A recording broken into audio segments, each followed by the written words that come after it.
Hi, everyone. Welcome to the Franklin Park Circuit Drive Community Meeting. I'm Amy Linnae, Project Manager from the Boston Parks and Recreation Department. Thanks for joining us this evening to discuss safety improvements for Circuit Drive. We really appreciate you giving time out of your day to be here. I do want to welcome any elected officials and staff who may be on the call and ask that you raise your hand if you'd like to introduce yourself. Representative Holmes, would you like to unmute yourself? So Russell Holmes, State Representative for portions of Mattapan, Dorchester, Hyde Park, Rosendale, and JP. Thanks. Great. Thanks for joining us.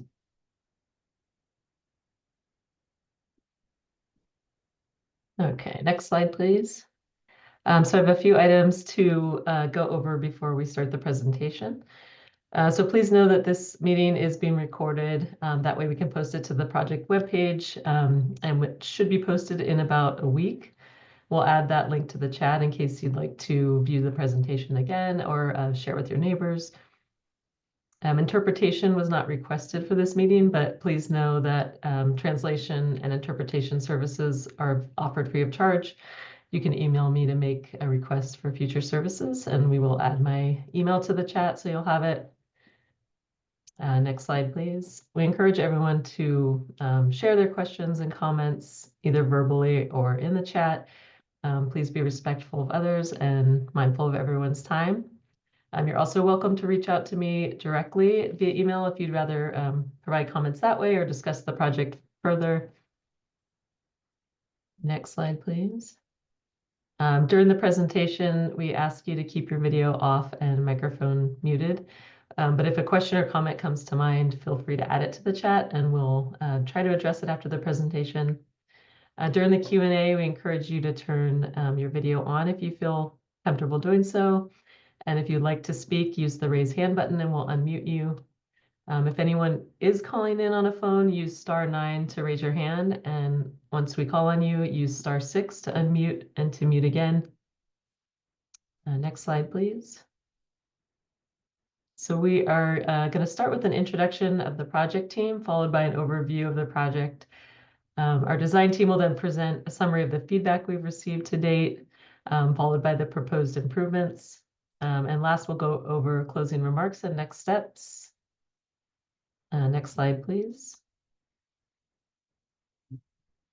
So once again, I'm Amy Linnae, Project Manager from Boston Parks. Also joining us from Boston Parks, we have Michael McMillan, Community Outreach Coordinator, who's moderating for us tonight. Lauren Bryant, Project Manager for the Franklin Park Action Plan and other capital projects in the park. And then also joining us on the team is Luis Perez de Marizzi. He's our new Executive Director of Franklin Park. And then from the Mayor's Office of Neighborhood Services, we have our neighborhood liaisons. They're a great resource for community concerns. And our consultant team is led by Niche Engineering, covering transportation and green infrastructure. From Niche, we have Jeff Bandini, Madeline Augustine, and Sydney Lambert-Picard. And then Reed Hildebrand, the lead designer for the Franklin Park Action Plan, is on the team in an advisory role. And with us is Lydia Cook and John Kett. Next slide, please. So we are working with a number of city departments on this project, as well as outside agencies and entities. So this large group of stakeholders means that we'll be trying to address a variety of different concerns and coordinating on a number of issues related to this project. Next slide, please. So Circuit Drive is one of several projects going on at Franklin Park. We'll add the link in the chat for the Franklin Park Initiatives webpage in case you want to look at any of the other projects in more detail.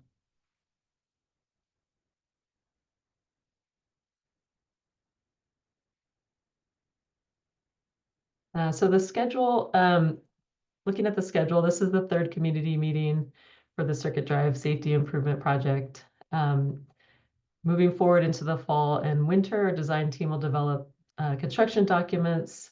We do expect to start construction on the roadway improvements in spring of 2026 and complete the work later in summer 2026. And then at that time, we'll be developing a scope for the next phase, and we'll have a better sense of funding. Next slide. So I do want to just go over the project goals. So the overall goals for this project are really to connect the north and south sides of the park by improving access across Circuit Drive, improving safety for all users, improving accessible accommodations, understanding and addressing chronic flooding, and clarifying traffic movement and parking. And then for phase one, we're specifically aiming to slow vehicle speeds and improve connections for pedestrians and cyclists. So with that, I will turn it over to Lydia from Retail to Brand. Thanks, Amy. Hi, everyone. Thanks for joining us tonight. I'm Lydia Cook with Reed Hildebrand, and as Amy said, our office led the design team for the Franklin Park Action Plan process. I'm going to share just some brief context from the action plan that kind of sets the frame for this project and some of our discussion tonight. So one of the kind of 5 big overarching ideas presented in the action plan was to clarify movement.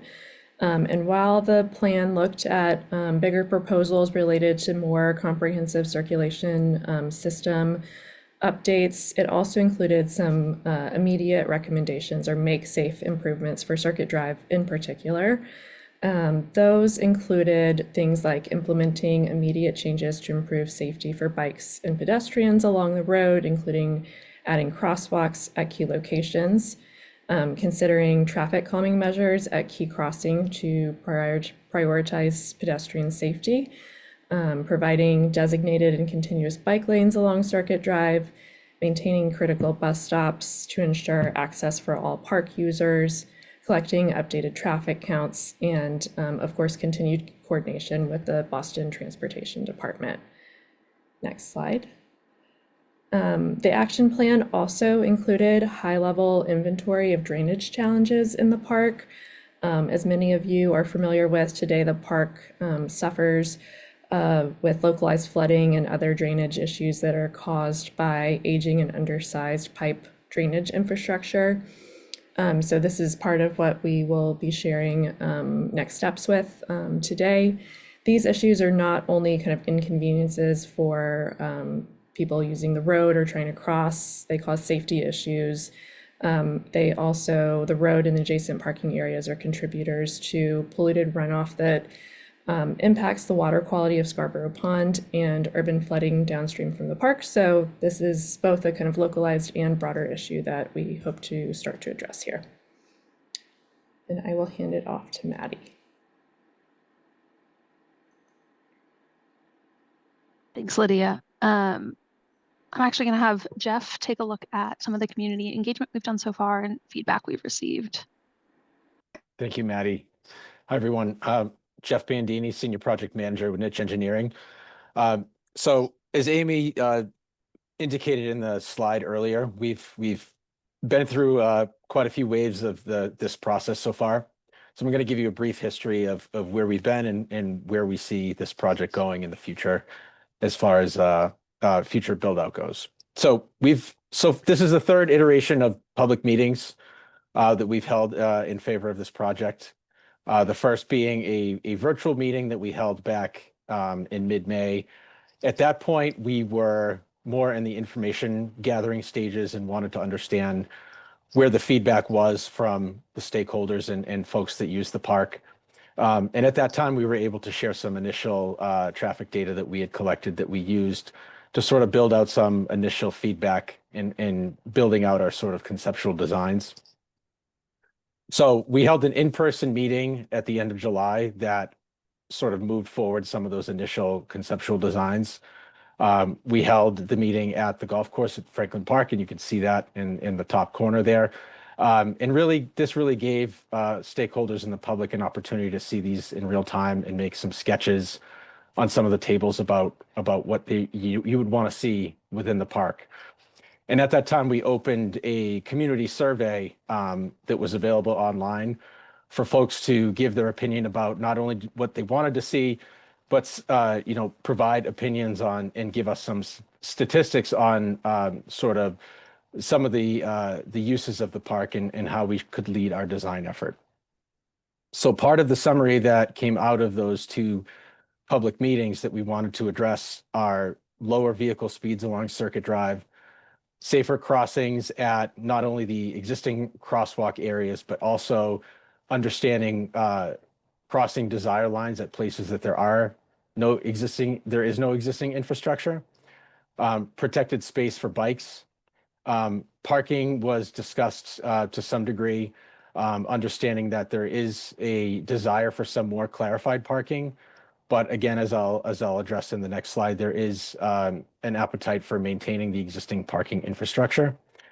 And as Lydia mentioned, some improved stormwater drainage for many different factors, including not only safety for the roadway users, but from a pollution standpoint as well. Next slide, Maddie. So in the online survey that was open from the public meeting until the end of September, we had 303 responses. And part of what we did in the discussion was provide the ability to choose one of the options that we had laid out based on our project goals, but also provide opinions for what else was important to existing stakeholders. So part of what we found was there was a desire to improve the pedestrian crossings and slow vehicle traffic, which is in alignment with what our initial project goals were. So we felt it was cohesive to move forward with those design alternatives that would satisfy those two priorities. And again, there was also some opinions here about improving bicycle facilities and also improving stormwater management, though perhaps less so than improving the pedestrian crossings and slowing vehicle traffic. We also wanted to understand who was using the park.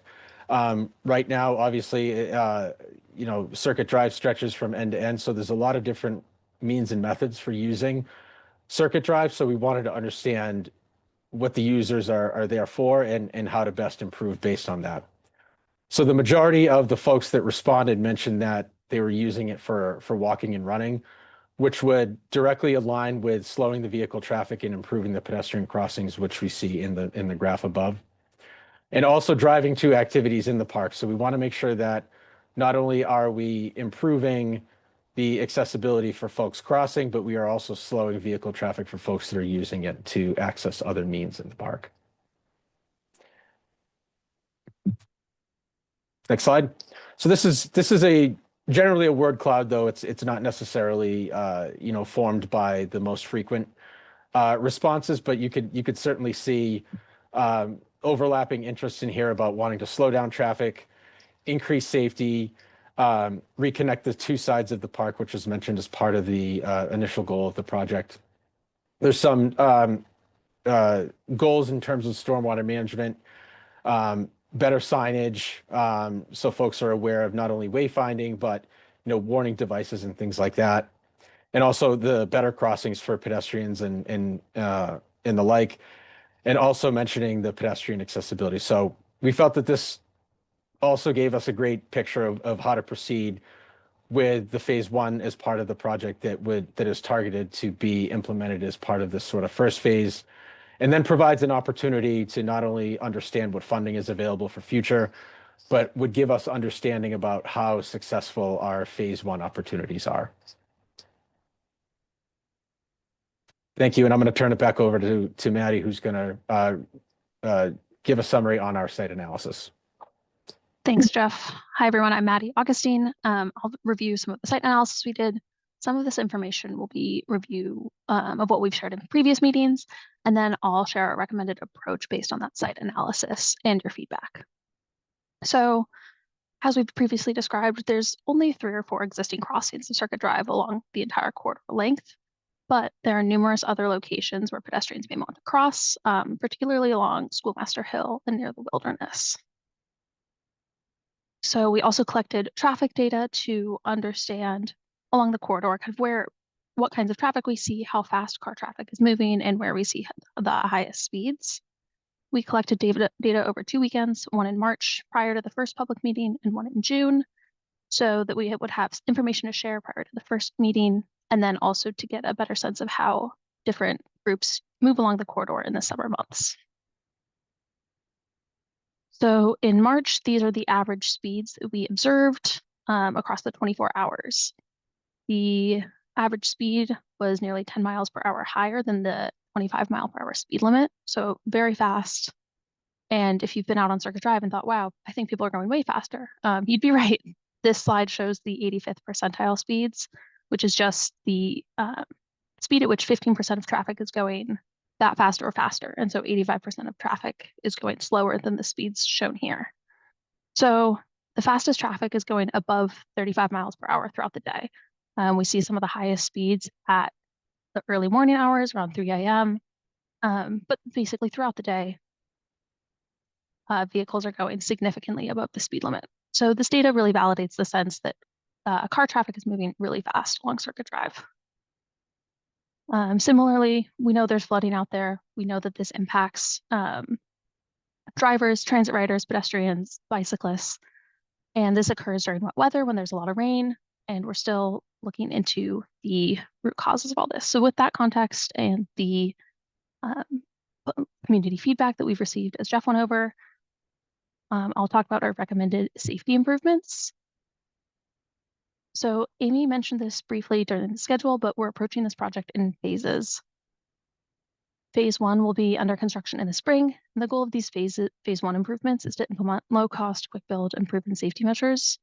These improvements are really in response to the feedback that we heard, which is that slower vehicle traffic and more and safer crossings are top priorities. To that end, we'll be installing new crosswalks, new speed tables, and cleaning out the drainage system and investigating some of the drainage infrastructure as well.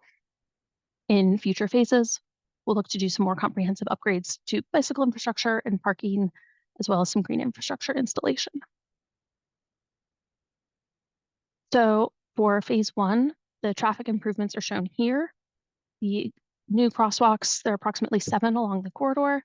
Those are shown in the cyan, and then there are 10 new speed tables generally placed close to these new crosswalks.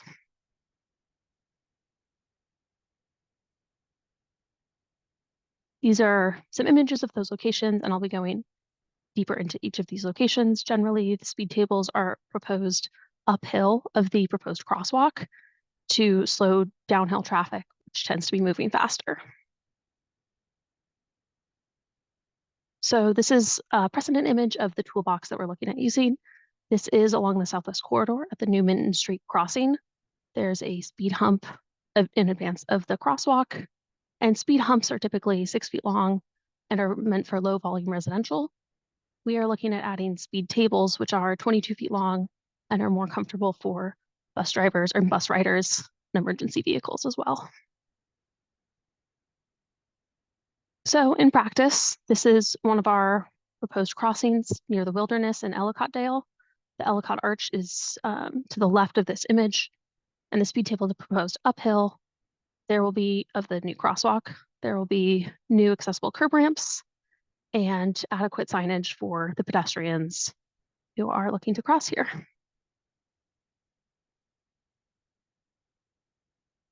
From a different perspective for that same crossing, this is, again, you can see the accessible curb ramps and some of the granite blocks that will be adjusted to provide that adequate width.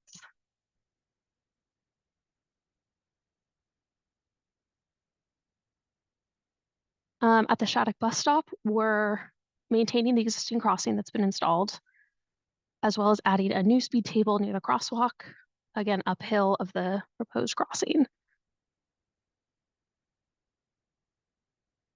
Similarly, at Schoolmaster Hill, we're looking at installing a new crossing, a new speed table as drivers come up and over the hill here, adjusting granite blocks as needed, and providing accessible curb ramps to increase connectivity to the Wilderness and Schoolmaster Hill in between those 2 points.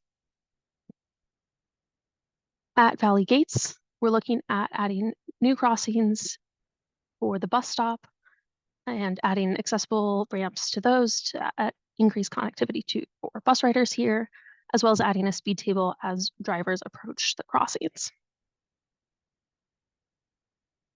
This is another view of the Valley Gates. Again, speed table in advance at the crosswalk and new accessible curb ramps at all quarters. At the zoo parking lot, the sausage lot, again, a new striped crossing, new accessible ramps, And in this location, we'll also repave the lot entrance to address some of the localized flooding that's there. It's not shown in this photo, but there will be a speed table adjacent to this crossing to the left of this photo.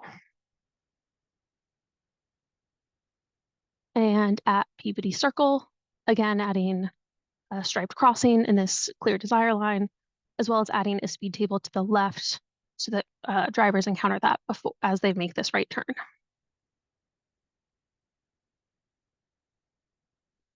As we're constructing these phase 1 transportation improvements, we'll also be inspecting and cleaning out some of the drainage infrastructure and stormwater pipes that are shown in this image.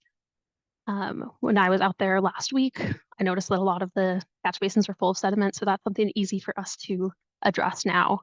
And then this investigation will give us a better sense of how future phases can address this problem. So future phases, we're going to validate the impacts of these phase 1 improvements. So that involves collecting traffic counts to establish how much of an effect these traffic tables had, or the speed tables had, and implementing protected bike lanes, clarifying parking options, and integrating some additional management. We're also looking at simplifying traffic movements at valley gates and reducing impervious area where possible. So that is a summary of our proposed work, and we'd be happy to answer any questions that you may have.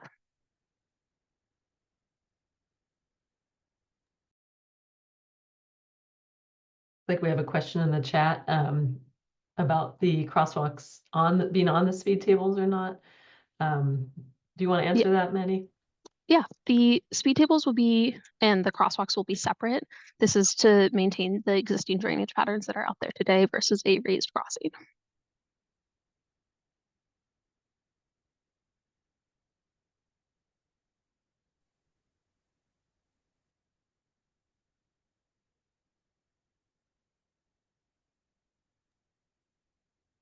Looks like we have another question in the chat about pedestrian lights to. Looks like we have a couple of questions about whether there'll be lights at the crossings, and we are not proposing any lights at this time.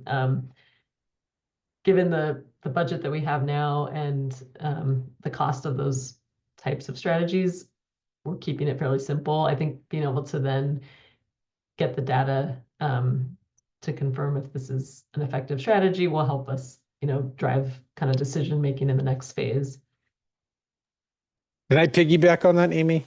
Oh yeah, please. Absolutely. And that's absolutely 100% correct.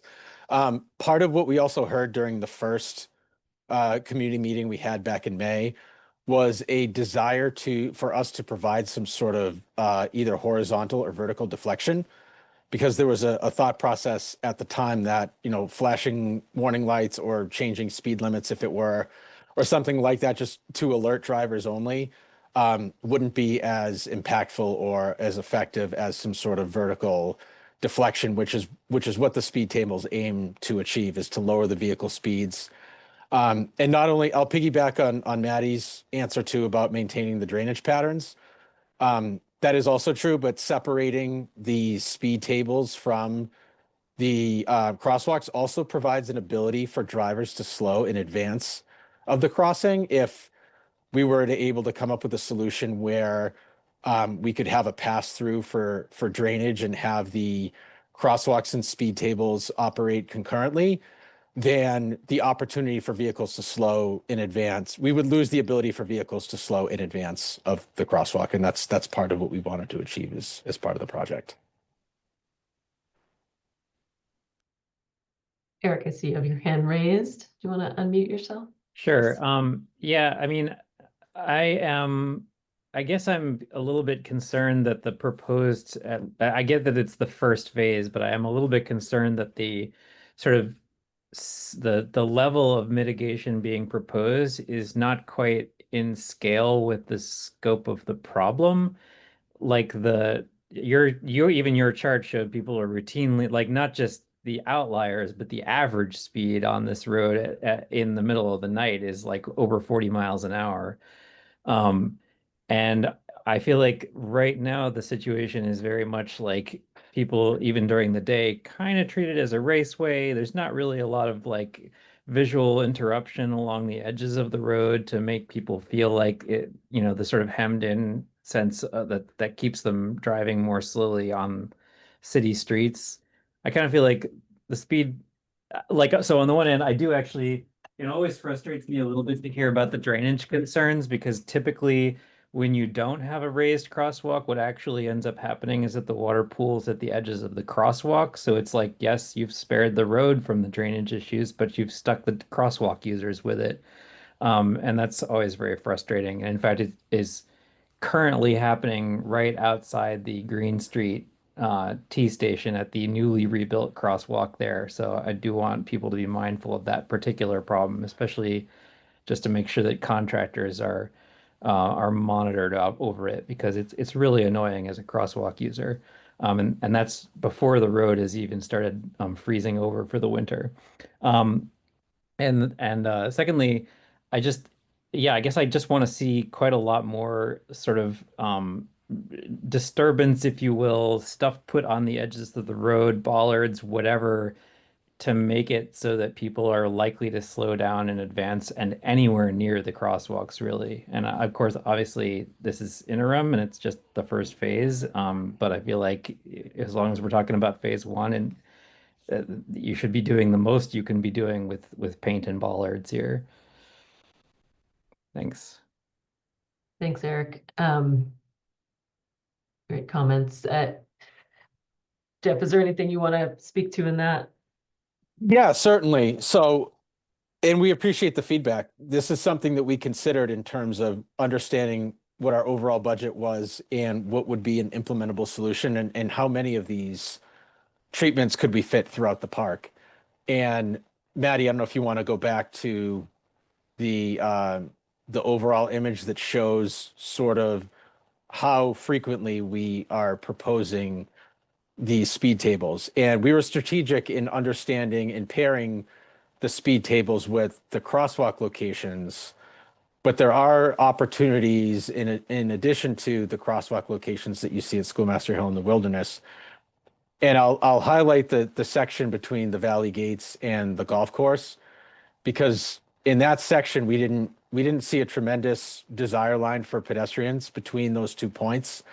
But we wanted to make sure that we weren't leaving a stretch for too long that we weren't including some sort of treatment. So we did, and we are proposing a speed table right at sort of that point of tangency, halfway between where the sausage lot and Valley Gates is, and that is to slow vehicles down in that stretch.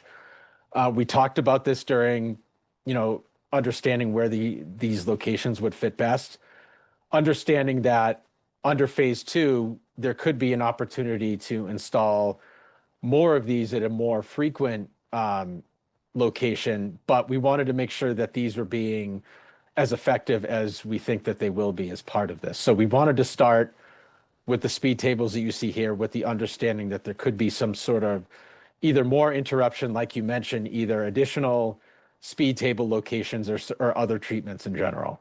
But we do want to understand how well these are working because they have been successful in other places. And, the vehicle speeds that we saw, we are aiming to really bring down those sort of highest offenders, the folks traveling 40, 45 miles an hour, to a speed that's more reasonable between 20 and 30 miles an hour. So if we can do that, we've solved most of what we set out to do.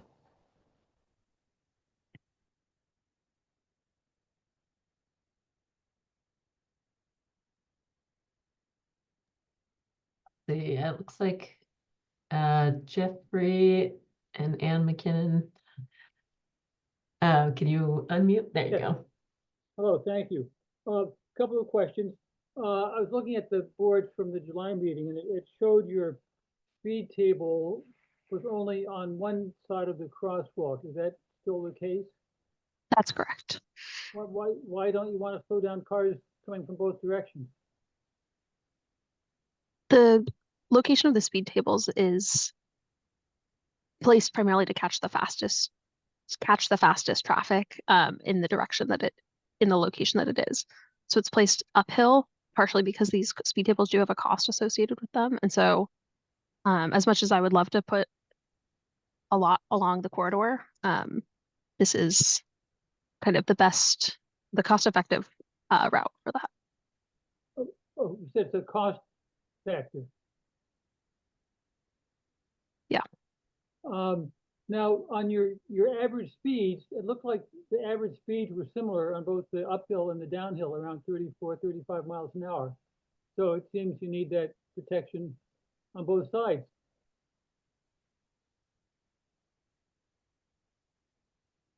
Yeah, the speed tables were also based on just like my observations while I was out there last week. I had speed tables proposed, for example, flanking the crossings or the 2 crossings near Schoolmaster Hill in the wilderness. And as I was out there, it's like it actually makes more sense based on the way that traffic is moving to place them between the crosswalks because that will slow the fastest traffic. Wait, I didn't understand. Place them between the crosswalks. Oh, you mean not right at the crosswalk, but approaching the crosswalk? They're placed approaching the crosswalks. Yeah. Well, it still seems if you're trying to slow down traffic before they get to the speed hump, before they get to the crosswalk, the logic says it needs to be on both sides. But anyway, you respond to that. Second is sort of more of a comment. Now, are you still deciding between a bike lane on each side versus a two-way bike lane on one side? That's one of the things we're considering for phase 2, yes. Well, I would like to lobby in favor of a bike lane on each side. It gives a more consistent travel through the whole length of Circuit Drive. If you do go with the two-way bike lane on one side, I would encourage you to not call it a shared path, make it a bicycle path. If a dual path, pedestrians can use the sidewalk. Don't call either one of them a shared path. You have a pedestrian path and a bike wheeled vehicle path. It's really an insult to cyclists, especially when you have a dual path, to invite pedestrians onto the bike path. It's a hazard to them, and it's an inconvenience and potential hazard to the cyclists, especially with the hill. And you're going to have some decent speed bikes coming down the hill.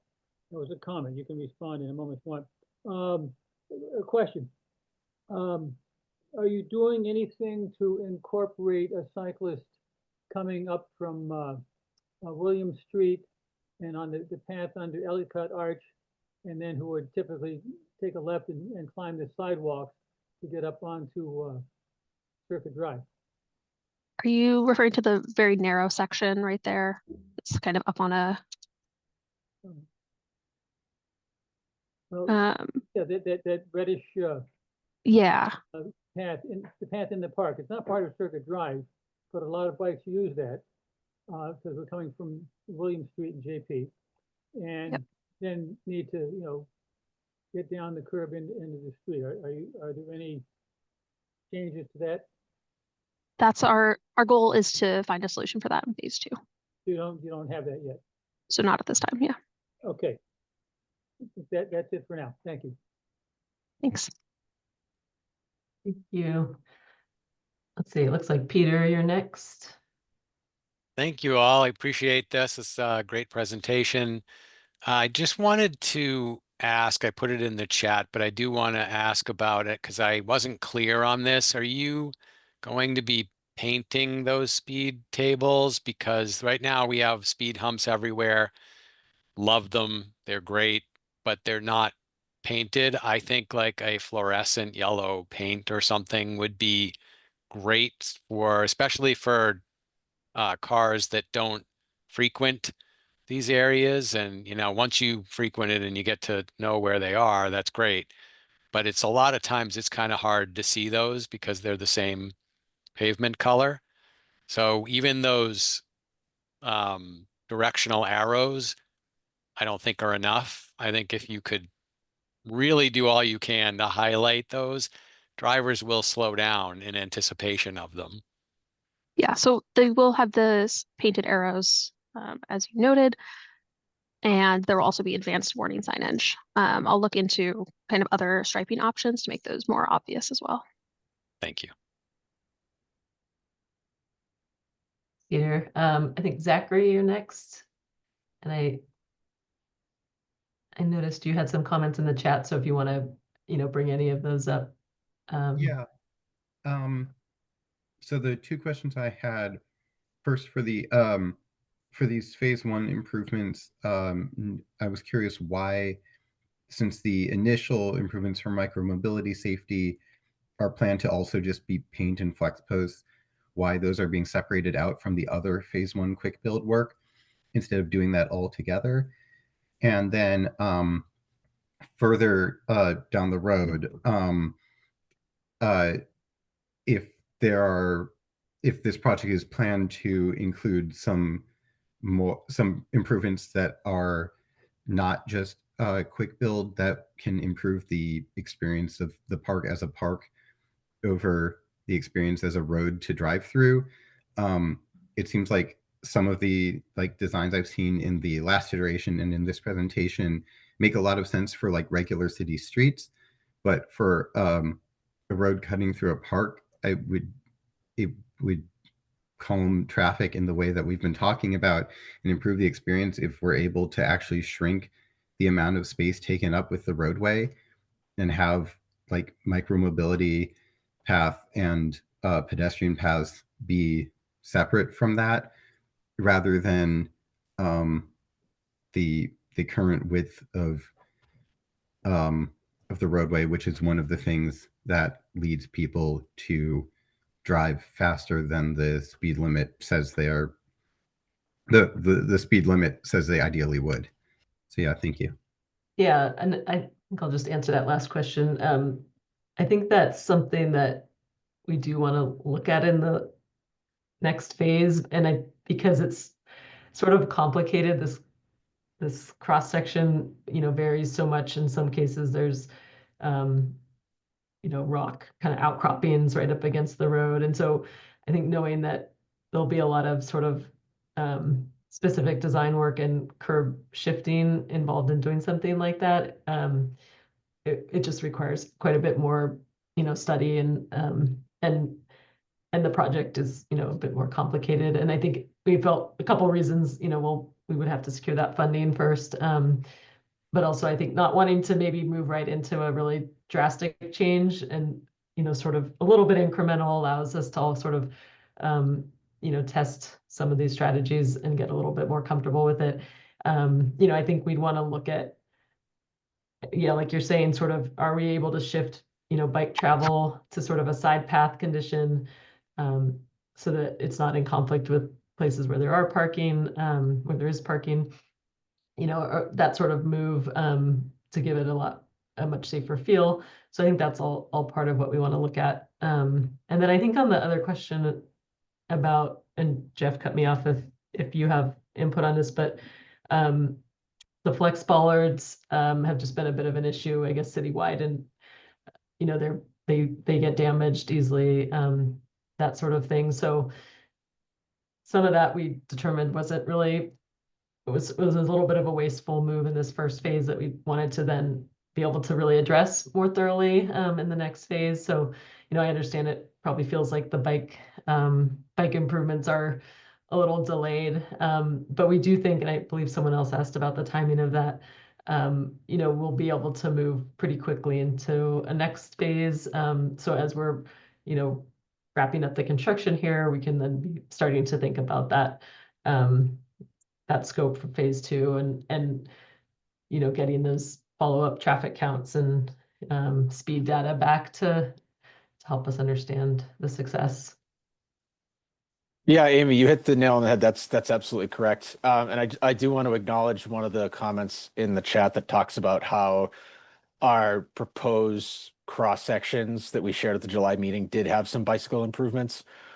To your point, Amy, we did ultimately decide to scale those back. Part of what we wanted to see was not only making the bicycle infrastructure better, but making sure that we were doing it in a thoughtful way and eliminating the possibility of doing the flex posts gave us more flexibility to have more permanent solutions. But again, with that permanent solution, we want to make sure that it's right. and we get it correct, but it also comes with a cost associated with installing additional concrete. And then ultimately deciding where that additional separation width is coming from. I think that's a consideration as well. As much as we want to narrow the space from a micro mobility standpoint, we do have to understand that there is MBTA bus routes that go through here quite regularly. So we're kind of limited by that in some respect. But there's also the issue of how we want to address the parking in phase two, whether that be more thoughtful parking about and more formalized, or is there some appetite to leave it unformalized in some locations, which we did see as part of that community feedback, which again came a little bit after we shared those initial precedent images. So we're certainly trying to balance the need of all users through here with understanding how we can make it safe for all of the users throughout the park.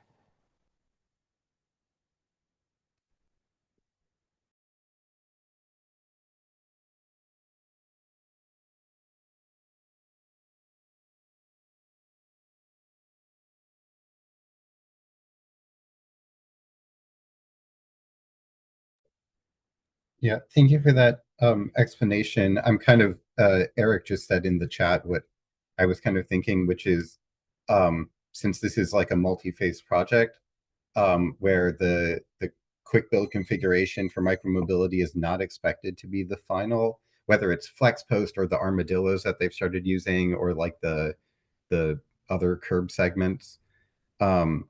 Like, is there any possibility of some other sort of temporary configuration earlier ahead of that? I would love to see something more permanent built in a later phase, but to get those safety improvements earlier on and then evolve them to their final form is as whatever permanent concrete infrastructure later on.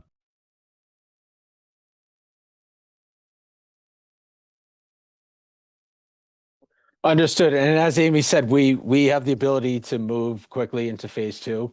So I mean, if that's the desire from the stakeholders is to implement that as part of the next phase, we could certainly move quickly on that. Our understanding, given the budget and what we've provided here in terms of that really sort of quick build solution, is a good first step. And we certainly understand, you know, from a design standpoint, what's acceptable and what's successful and what isn't is an ever evolving thing from our standpoint. We hear things from some cities that are successful in some places and not in others. We've even heard some feedback tonight and throughout our community outreach process about not only just what's acceptable in the city as a whole, and it not potentially not being acceptable or proper for that, because it is a roadway through a park, right? It's not a neighborhood street. It's not a major thoroughfare from an ADT, average daily traffic standpoint. But we want to make sure that the solutions that we're implementing fit the scope and the character of the park. Great, thank you. I want to actually just address a question in the comment, and then Chris, I see your hands raised.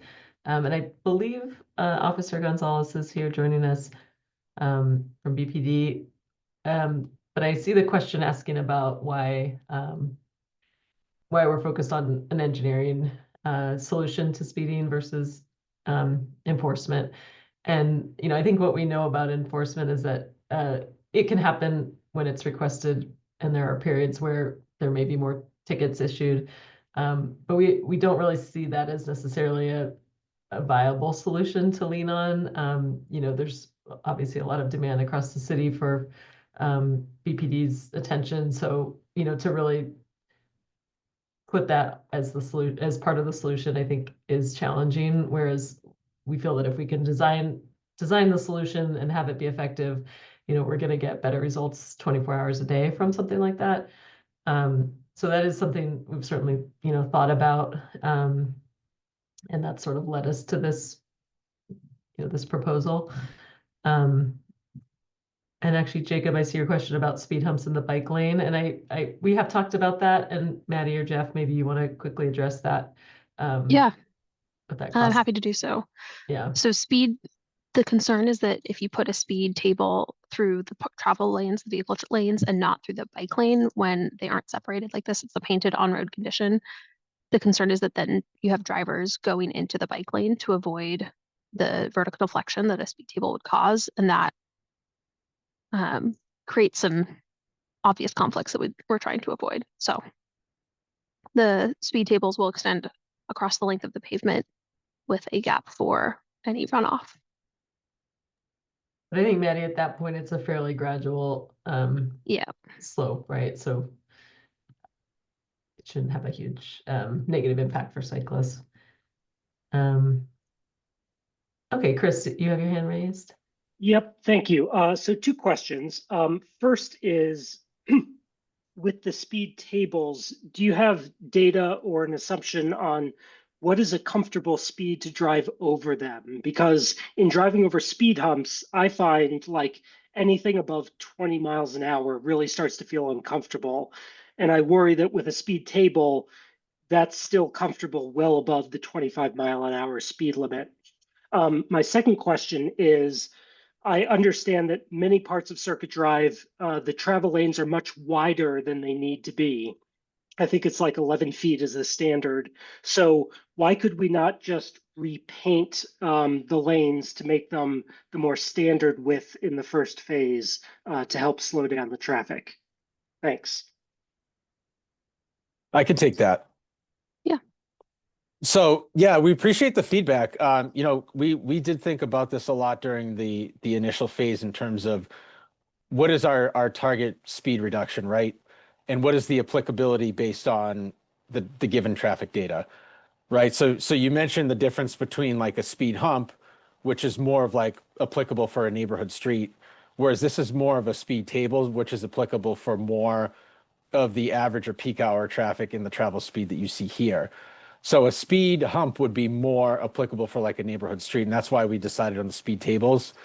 And our target speed in this case is somewhere within the 20 to 30 mile an hour range.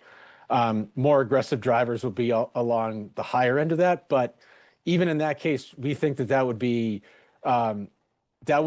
we would have achieved our goal if folks are traveling 30 miles an hour along Circuit Drive, because the amount of speeds that we're seeing now far exceed that, even on the average basis. And the slide that Maddie showed that shows the 85th percentile speed, the speeds are much higher. So, you know, to Amy's point about the enforcement issue, our target really is to get this design to enforce itself, so that there isn't a need to target that sort of outreach.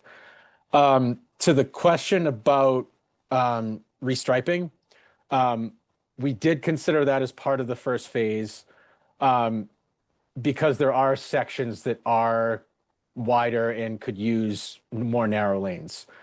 So in so doing, if you're painting narrower lanes, what you might be doing, depending on where that happens along Circuit Drive, it might give the appearance that the lane that's getting narrowed is now causing the shoulder or parking lane to look wider than it should be. And sometimes that gives the driver an indication that there's a second travel lane.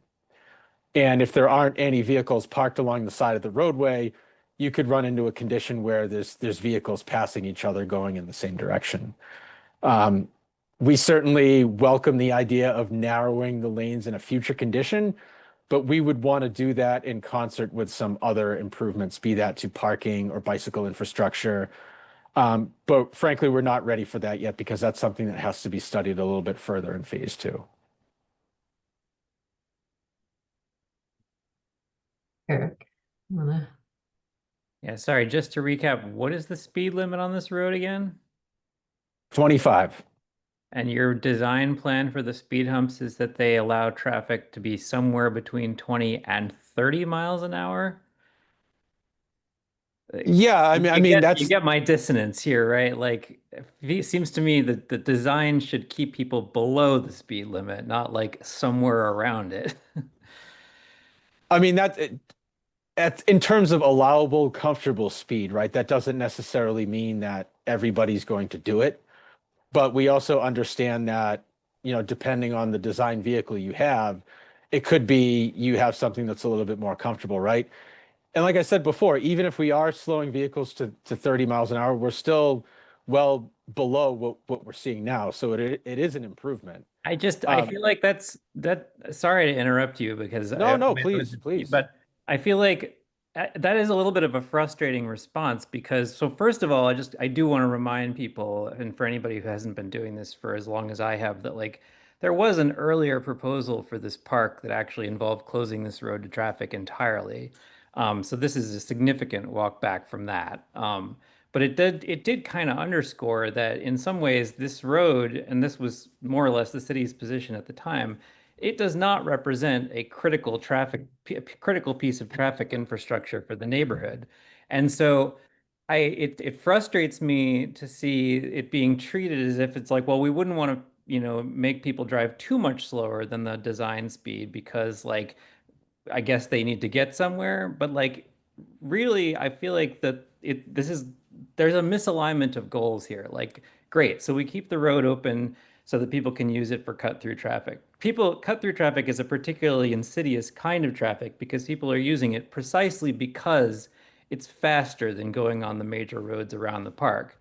And I feel like the design speed of the road, in particular the speed bumps, are very critical to making sure that nobody who drives through on this road actually thinks of it like that.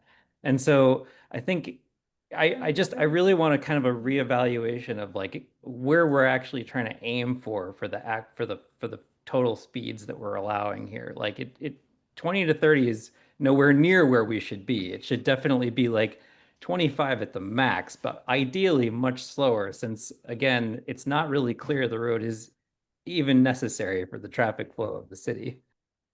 Um, I'll just say something quickly. I think, Jeff, when you say, I mean, I think the sort of target speed for these is 20 miles an hour. I think maybe, Jeff, you're trying to sort of cover the fact that there could be somebody who takes them at 30. I think people sometimes take our speed humps at 25, and it's not common, but it can be done.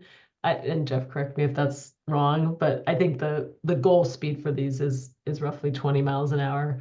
Um, and we are unfortunately constrained by the MBTA bus route, and so they're the comfort level for bus riders going over speed humps is part of what led us to do the speed table instead. So Amy, could I jump in for 1 sec? Sorry. yep. I also did just want to clarify, for those who may not have been involved with the action plan, that shutting Circuit Drive completely was only one of the proposals that came out of the action plan. It wasn't the city's preferred option. And part of that was because during the action plan, what we heard loud and clear from the community, much more in the majority, was to please not close Circuit Drive. Nothing to do with the traffic cutting through the park as the rationale for not fully going after that design proposal. It was because of the community's desire to have people be able to access the park, to be able to park and be able to use the park. So I did just want to clarify that the rationale for moving away from that direction was not in order to continue cut through traffic in order to provide access to the park. Thanks, Lauren. I see Representative Holmes. You have your hand raised. I'm not gonna even get on my soapbox. I'm not, she answered that, but the thought of closing Circuit Drive, I don't know where that keeps coming up, but loud and clear, we're not closing Circuit Drive. I don't understand why that even keeps coming up and it's like, oh, it's a cut through traffic. No, it is the east-west traffic trying to get from the Blue Hill side to Jamaica's Pond side. There are not very options to do at all. I mean, I think about if you start in Mattapan Square, you have to get through nothing but green space, cemeteries, state hospital sites, the park. This whole side of the community where I represent, it is almost impossible to go east and west. And so, yeah, I think she said that. No, not at all. I didn't get angry again, but no, I hope we don't move ever towards that thought of closing my community away from this park.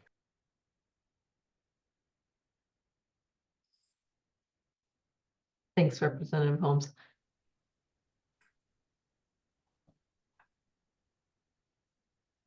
See, anyone else have comments?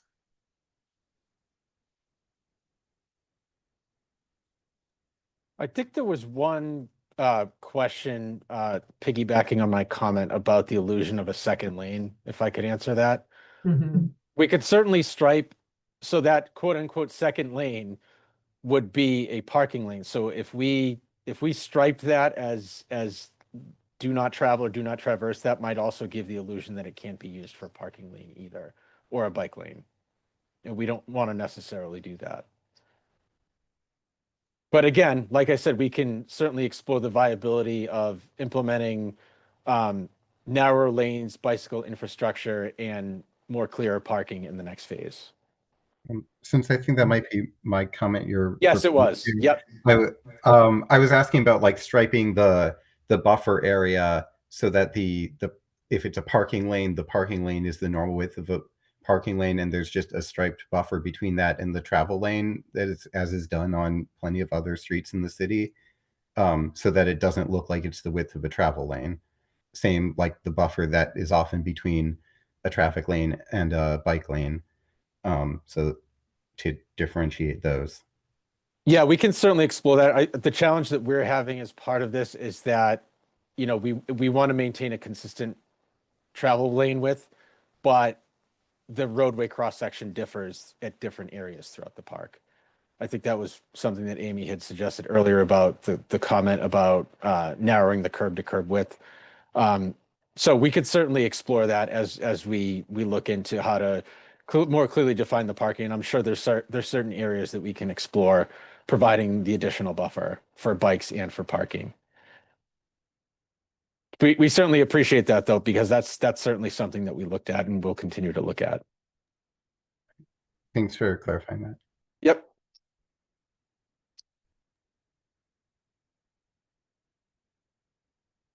Let's see, Ann McKinnon and Jeffrey, do you have your hand up? Yeah, I just put it in this chat, but if you can clarify. Amy, did you say that the design speed for this road is 20 miles an hour? Well, I said that, you know, the speed tables effectively should bring people down to that speed when they're crossing.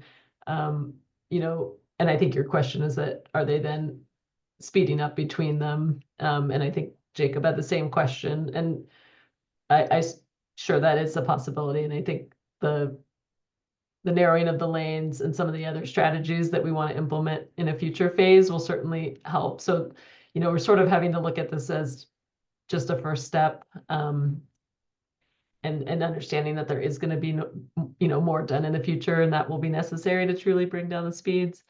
So I get those concerns.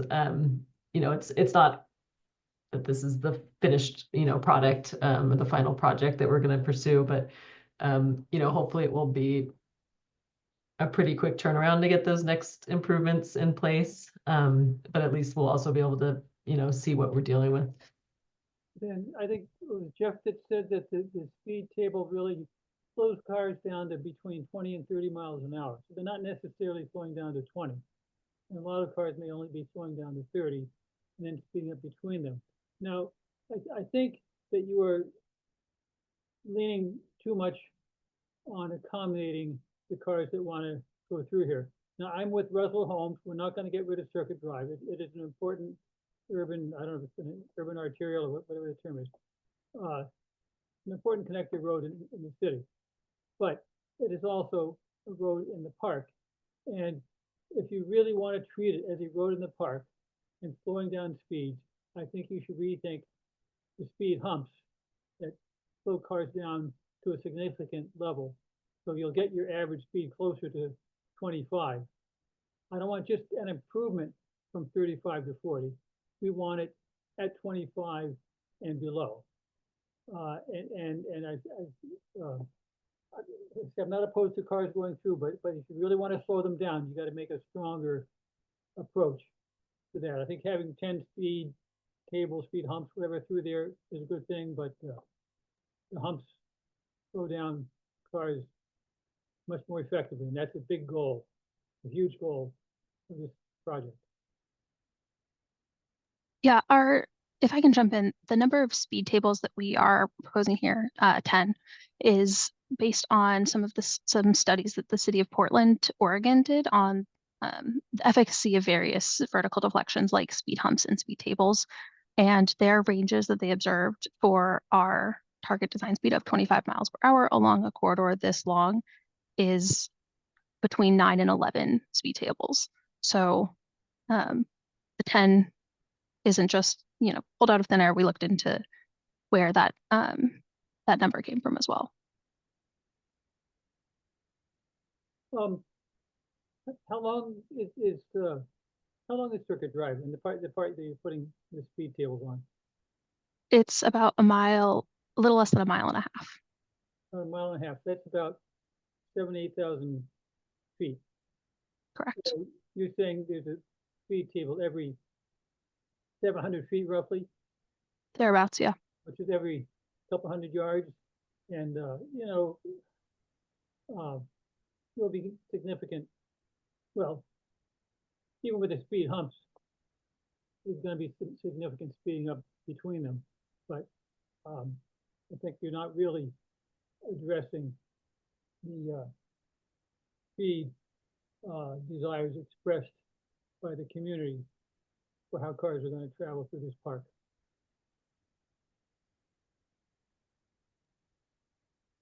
Thanks, Jeffrey. I think we may mention the constraint on the speed hump implementation is the MBTA bus. We know that, some riders are standing on buses at times, and to have that jarring movement would be unsafe for them. So that's the compromise, is the speed table with a little bit of a gentler, rise and longer span. And we do know that the 16 bus is actually scheduled for higher frequency. So it'll start running every 15 minutes. And, we think that's also a good way for people to get to the park. So we don't want to, preclude comfort for MBTA bus riders as part of this project. I'm a big supporter of buses. Buses are transit too. The buses have to slow down as well. I think the buses are part of the speeding problem. And if they got to slow down to 20 miles an hour going over a hump, so it's safe for the passengers, so be it. Amy, Yeah, can I Oh, yeah, go piggyback ahead. on your thought too? Because I know Maddie mentioned it during her. Maddie, maybe it makes sense to go back to the slide that shows the differences between the treatments. So maybe we can get a little bit of a sense of the differences between the different treatments. Part of it too is the emergency vehicle response too. It being, mile and a half from end to end, if there's an emergency at Valley Gates, you're pretty much in the middle. So we want to be conscious of that too, and not, providing a negative response time when it comes to emergency vehicles trying to get to the middle of the park. Is there an option for something in between the 6 feet and the 22 feet and how the slopes are? Maybe you can design something new here, get it published. Maybe I'll just add something quickly. I think everyone obviously is aware of this, but the part of the reason that these are phased improvements is that we can kind of measure their impact incrementally as we go. And so if this first phase is not achieving kind of the goals that everyone's talking about, we have the opportunity to adjust and think about what needs to happen in the next phase to accommodate, what we're all trying to achieve here. So I think we all are basing this off of information that has been tested and proven out in other situations. And if we need to then adjust and enhance after the kind of first round of implementation, we can always talk about doing that. Yeah, thanks, Lydia. I think that's a good point, that we want to be clear that, this is a way for us to see, to test this out. And so, we're committed to getting speeds down, and, we'll do what it takes to get there.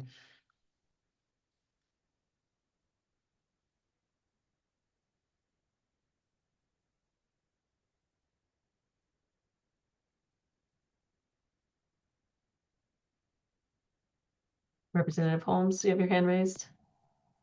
I thought I saw someone else with a hand raised, but as you've mentioned multiple times, the amount of this project, but you haven't, maybe I missed it. How much are we spending in this phase?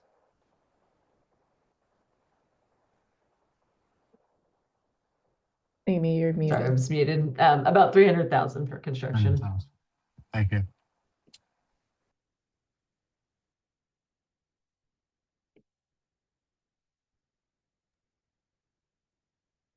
Jeffrey, you have your hand raised?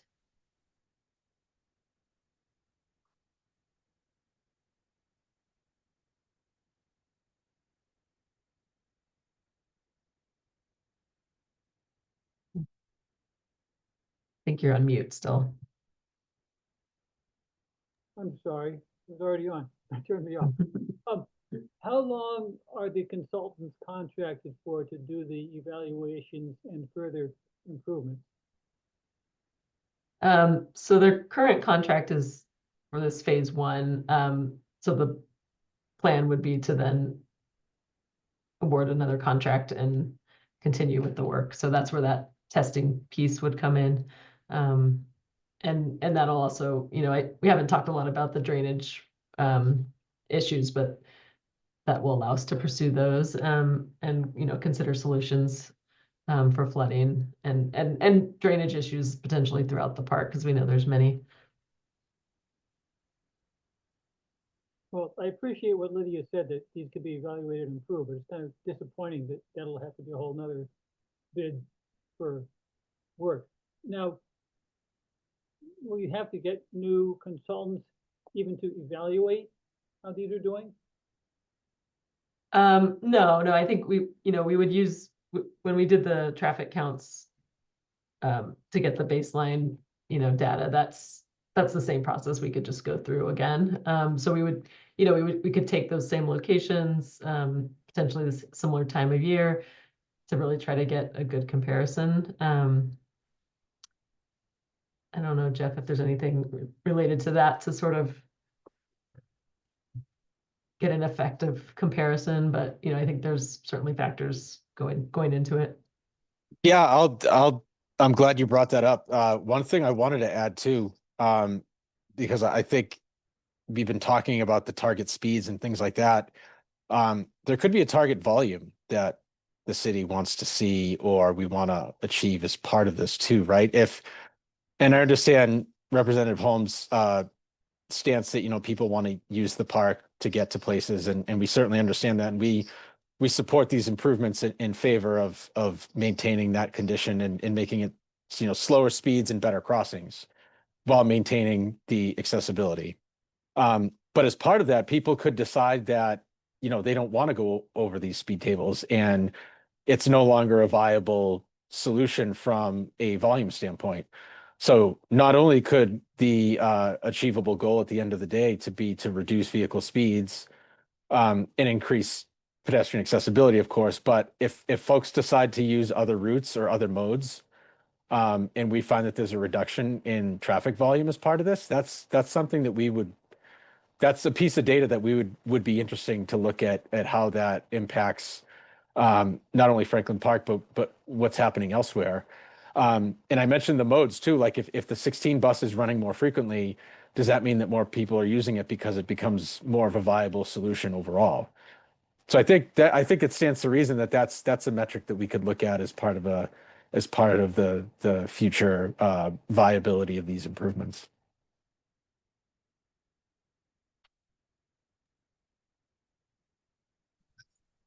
Jeffrey, you have your hand raised again.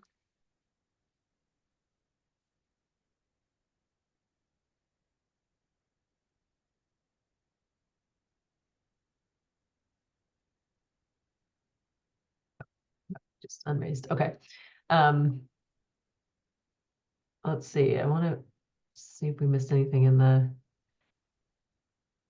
chat. I know there were a lot of good comments and questions. I think, Jacob, your question about a bus shelter at Valley Gates, it is something that is being looked at. The MBTA has, plans for upgrading those sidewalks at the bus stop. So I think there's consideration for a bus shelter. Let's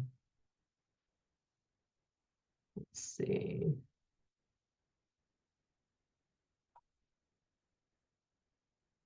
Okay, I think that's most of the questions. Does anyone else have any comment they want to make or question?